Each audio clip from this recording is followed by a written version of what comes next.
Mr. Speaker, every year the Canadian Cancer Society's Daffodil Campaign unites Canadians to take action for nearly half of Canadians expected to be diagnosed with cancer in their lifetime.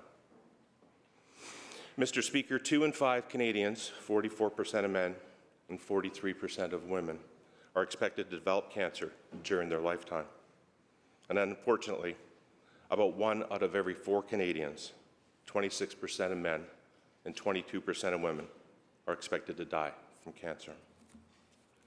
The big hope of any cancer researcher for their work is to contribute to saving lives by helping people reduce their risk of getting cancer, saving lives by catching cancer earlier when treatments are more likely to succeed, saving lives by making treatments more effective and gentler.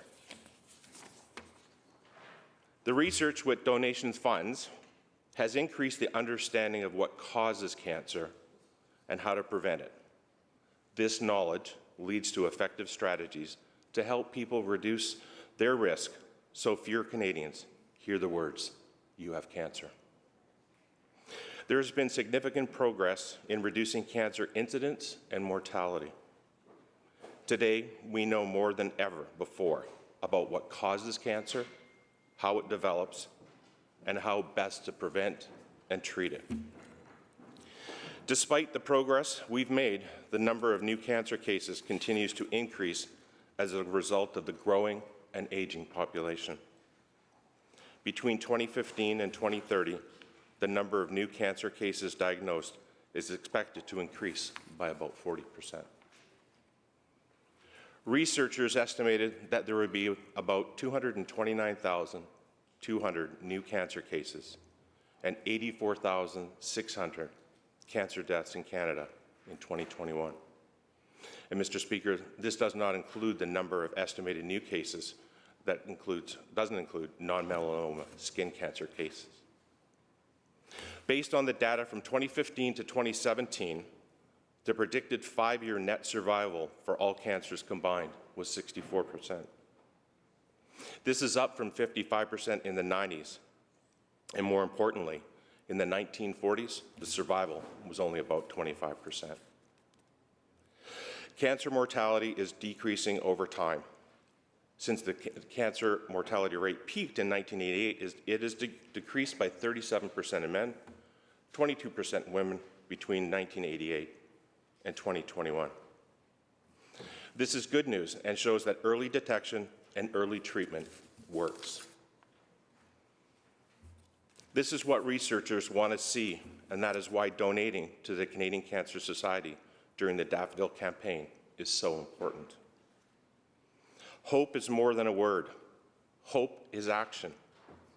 This Daffodil Campaign helps people affected by cancer and give hope life with your Daffodil donation. We heard the news from the Premier last week when he was diagnosed with cancer. And now, we see his treatment has concluded, and he's back and ready to take on the challenges we all face in British Columbia. And Mr. Speaker, today, on both sides of the floor, there are members who are currently undergoing treatment, and my thoughts and prayers are with them. Knowing what is normal for you to help notice changes in your body is important. When you notice something that's different about your body, like a new growth or lump, increased fatigue, or dramatic weight loss, it needs to be checked out right away. When cancer is found early, it's often easier to treat. Mr. Speaker, for my personal circumstances, I belong to the 100 moles or more category. It's a very exclusive club. My dermatologist insisted on me getting some clinical photography done. And that was over 30 years ago, and it provided me with a new photo album. For those that are not familiar with clinical photography, it's a pretty humbling experience where every inch of your body is captured on film. They suggested to me to shave my head prior to the photos. And no, Mr. Speaker, that's where I drew my line. Because of this photo album, I'm able to see different doctors, and they can see my baseline from over 30 years ago, and maybe new moles or moles that have changed in shape. I will be returning later this year to have 2 more of those suspicious moles removed. Mr. Speaker, I'd be remiss if I didn't talk about the new Surrey Hospital and Cancer Centre coming to Surrey to meet the needs of a growing and aging population.